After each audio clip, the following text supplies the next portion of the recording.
लोकसभा चुनाव से पहले अगले 2 दिनों तक पार्टियां महागठबंधन करने जा रही। एक तरफ बेंगलुरु में आज से 2 दिनों तक विपक्षी दलों की बैठक होगी, तो दूसरी तरफ दिल्ली में एनडीए की बैठक होगी। विपक्षी दलों की बैठक में शामिल होने के लिए सीएम नीतीश, लालू, तेजस्वी, लालन सिंह और मंत्री संजय झा बेंगलुरु के लिए रवाना हो गए।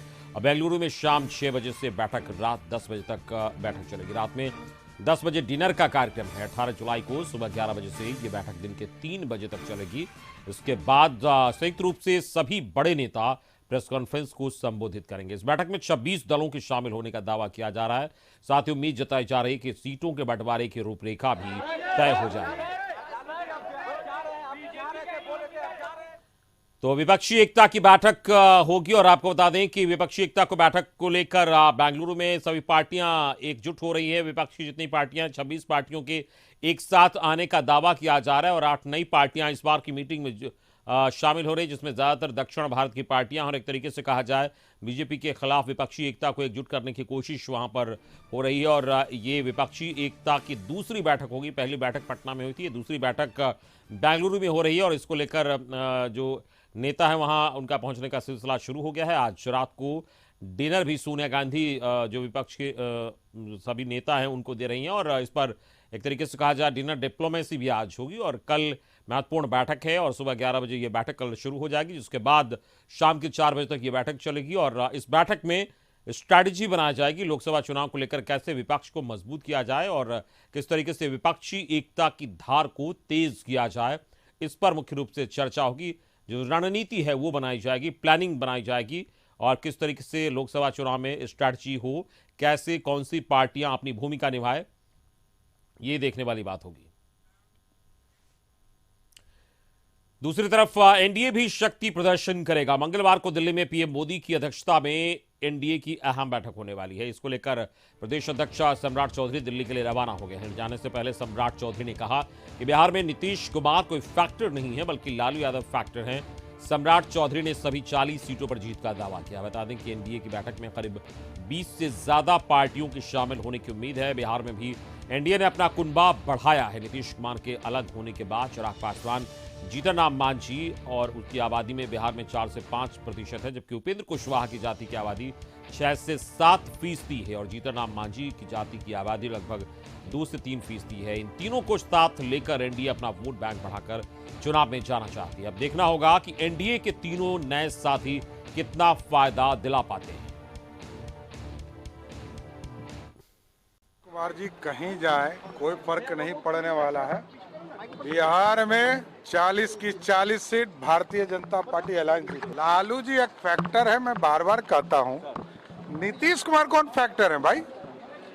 लालू जी फैक्टर है, उनके पास वोट है, इसी के लिए तो नीतीश जी को साथ ले जाना पड़ रहा है गारंटर पर। कि चुनौती हमने दे दिया, इसलिए एनडीए की बैठक हो रही है। कौन चुनौती, किस चीज का? देखिए एक एनडीए की बैठक हो रही है। भाई साहब, मैंने स्पष्ट तौर पर कहा, पहले भी नीतीश कुमार जी की पार्टी एनडीए की बैठकों में जाते रहे हैं, एकदम स्पष्ट रही है।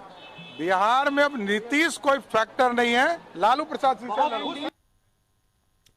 और इस वक्त बड़ी खबर आ रही है, चिराग पासवान ने अमित शाह से मुलाकात की है। करीब 15 मिनट तक दोनों नेताओं के बीच बातचीत हुई है और चिराग पासवान ने अमित शाह से मुलाकात की है। करीब 15 मिनट तक दोनों नेताओं के बीच चर्चा हुई है, बातचीत हुई है और आपको बता दें कि कल एनडीए की मीटिंग होनी है और इससे पहले ये मुलाकात काफी अहम है। चिराग पासवान ने अमित शाह से मुलाकात की है और इस मुलाकात में दोनों नेताओं के बीच करीब 15 मिनट तक बातचीत हुई है, चर्चा हुई है।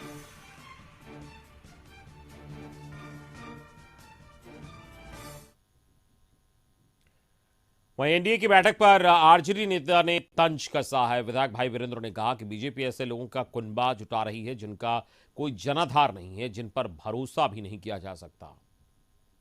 कल क्या होने वाला है और कौन पार्टी मिल रही आपको सब मालूम है। उसका कोई भरोसा नहीं, कोई विश्वास नहीं और कोई जनाधार नहीं। वैसे लोगों को बटोरकर हमारा जवाब देना चाहते हैं, लेकिन देश की जनता इस बार जवाब देने को तैयार है। बिहार जब जब अंगड़ाई लिया है, देश में परिवर्तन हुआ है, इसलिए अब परिवर्तन होके रहेगा। मंगलवार को होने वाली एनडीए की बैठक पर आरजेडी ने तंज कसा है। पार्टी विधायक सुधाकर सिंह ने कहा कि बीजेपी को पता है कि उसकी जमीन खिसक गई है, इसलिए अपने सहयोगियों के साथ बैठक कर रहे हैं। उन्होंने यहां तक कहा कि बैठक उन छोटे दलों के साथ हो रही है जिनकी यूपीए में कोई जरूरत नहीं है। सभी को मालूम है कि भारतीय जनता पार्टी के जो शेर हैं वो आज बैठक कर रहे हैं पूरे देश भर के अपने सहयोगी दलों के साथ। 9 साल में नरेंद्र मोदी को पहली बार पता चला कि उनकी ज़मीन खिसक चुकी है। भारतीय जनता पार्टी को समझ में आ गया कि उसकी ज़मीन खिसक चुकी है। तो जो दल छोटे छोटे दल बचे थे जिनकी उपयोगिता किसी भी तरीके से यूपीए में नहीं था, वैसे दलों के साथ आज एनडीए नरेंद्र मोदी के नेतृत्व में कल बैठक करने जा रही है। तो जाहिर सी बात है कि कौन डरा हुआ है और कौन शेर है, यह कल की बैठक से पता चल जाएगा। और इस वक्त हमारे साथ संपादक अशोक मिश्र जुड़ गए हैं इस पूरे मसले पर बातचीत के लिए। हम सीधे उनके पास चलेंगे। अशोक जी, कल का दिन काफी अहम है। एक और विपक्षी एकता की अहम बैठक बेंगलुरु में होनी है जो कि आज से ही शुरू हो जाएगी, और डिनर डिप्लोमेसी भी रात को है। वहीं दूसरी ओर एनडीए भी, उसकी भी बैठक हो रही है। किस तरीके से इस पूरे सिनेरियो को देख रहे हैं आप? बिल्कुल, देखिए अमित, एनडीए की बैठक 18 जुलाई यानी कि कल हो रही है और बीजेपी ने बिहार के उन सभी छोटे दलों को बुलाया है जो कल तक उनके साथ थे लेकिन बीच में किसी कारण से अलग हो चुके थे। तो बीजेपी ने अपना कुनबा बढ़ाया है और एनडीए की हैसियत बढ़ी है बिहार में। और एनडीए के जो दल शामिल हो रहे हैं वो कभी न कभी बीजेपी के साथ हुआ करते थे, और ख़ास करके 2014 के लोकसभा चुनाव की बात करें तो ये सभी के सभी जीतन राम मांझी को छोड़ दें तो उपेंद्र कुशवाहा और चिराग पासवान एनडीए में ही थे, बीजेपी के साथ थे। दूसरी तरफ विपक्ष की जो बैठक हो रही है कल बेंगलुरु में, उसमें नीतीश कुमार ही सिर्फ एक ऐसे नेता हैं या जदयू एक ऐसी पार्टी है जो एनडीए का साथ छोड़ करके विपक्षी एकता में शामिल हुई है। लेकिन अगर आंकड़ों की बात करें तो एनडीए को कहीं न कहीं फ़ायदा हुआ है और महागठबंधन को घाटा हुआ है। महागठबंधन को घाटा इस सेंस में आप कह सकते हैं कि जीतन राम मांझी हों या उपेंद्र कुशवाहा हों, ये दोनों कहीं न कहीं महागठबंधन के ही अंग हुआ करते थे जब उन्होंने बीजेपी का दामन छोड़ा था। 2020 के विधानसभा चुनाव में जीतन राम मांझी नीतीश कुमार के साथ थे और 2020 के विधानसभा चुनाव में एनडीए से उपेंद्र कुशवाहा अलग थे और उन लोगों ने एक अपना अलग मोर्चा बनाया था जिसमें एआईएमएम, बसपा और उपेंद्र कुशवाहा समेत और अन्य छोटी पार्टियां थीं। लेकिन अब यह कह सकते हैं कि बीजेपी ने भी बिहार में 5 दलों का मोर्चा बना करके एनडीए को मजबूत किया है। और इसमें अब पशुपति कुमार पारस की जो पार्टी है राष्ट्रीय लोक जनशक्ति पार्टी, जीतन राम मांझी की पार्टी हम, उपेंद्र कुशवाहा की पार्टी राष्ट्रीय लोक समता पार्टी और फिर चिराग पासवान की राष्ट्रीय रामविलास पार्टी जो है वो शामिल हो गई। तो आंकड़ों के खेल में कहें तो विपक्षी दलों की जो हैसियत है यानी कि महागठबंधन की संख्या यहाँ 6 है और एनडीए की गठबंधन की संख्या 5 है। लेकिन सबसे बड़ा जो सवाल आपने पूछा है कि जो 2024 का चुनावी महाभारत है उस महाभारत का कुरुक्षेत्र बिहार ही बना है। और बिहार में ही आप देखिए किसी राज्य में एनडीए की हैसियत नहीं बढ़ रही है और किसी राज्य में महागठबंधन की भी हैसियत नहीं बढ़ रही है। अगर आप बगल के पश्चिम बंगाल की बात करें तो वहाँ बीजेपी के घटक दलों की संख्या नहीं बढ़ रही है। अगर झारखंड की बात करें तो वहाँ बीजेपी के घटक दलों की संख्या नहीं बढ़ रही है। ठीक उत्तर प्रदेश की बात करें तो वहाँ भी बीजेपी के घटक दलों की संख्या नहीं बढ़ रही है।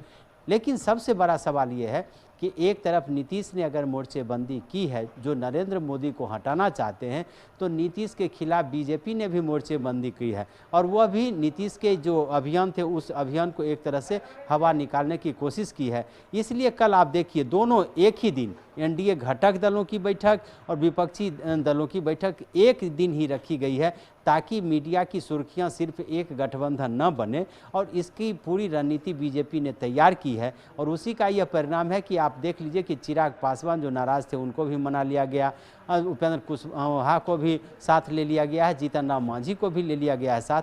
तो एक तरह से कहिए कि कल का दिन काफ़ी महत्वपूर्ण है, और यह महत्वपूर्ण इसलिए भी है कि इसका रण क्षेत्र जो है वो बिहार है। बिहार से ही सबसे ज़्यादा, अगर महागठबंधन विरोधी दल के की बैठक की बात करें तो सबसे ज़्यादा 6 दल जो हैं सो बिहार से ही, क्योंकि बिहार में ये 6 दल सरकार में शामिल हैं, सीपीआई हो, सीपीएम हो, भाकपा माले हो, कांग्रेस हो, जदयू हो और आरजेडी हो। अगर वामपंथी दलों का बाहर से समर्थन है लेकिन सरकार का समर्थन सरकार को समर्थन है, तो एक तरह से ये कह लीजिए कि इसका संदेश बिहार से ही जाएगा कि बिहार में आखिर किसका मोर्चा मजबूत होता है और कौन एक दूसरे को देख लेने की हिमाकत करता है। अमित, चलिए, पूरी बातचीत के लिए बहुत बहुत शुक्रिया आपका। अशोक मिश्र हमारे संपादक बता रहे थे किस तरीके से इस वक्त जो कल बैठक होनी है उसको लेकर सियासी सरगर्मी बढ़ गई है, और जो 2024 का महाभारत एक तरीके से कहा जाए उसके लिए रणक्षेत्र जो है सज चुका है। बिहार से ही इसकी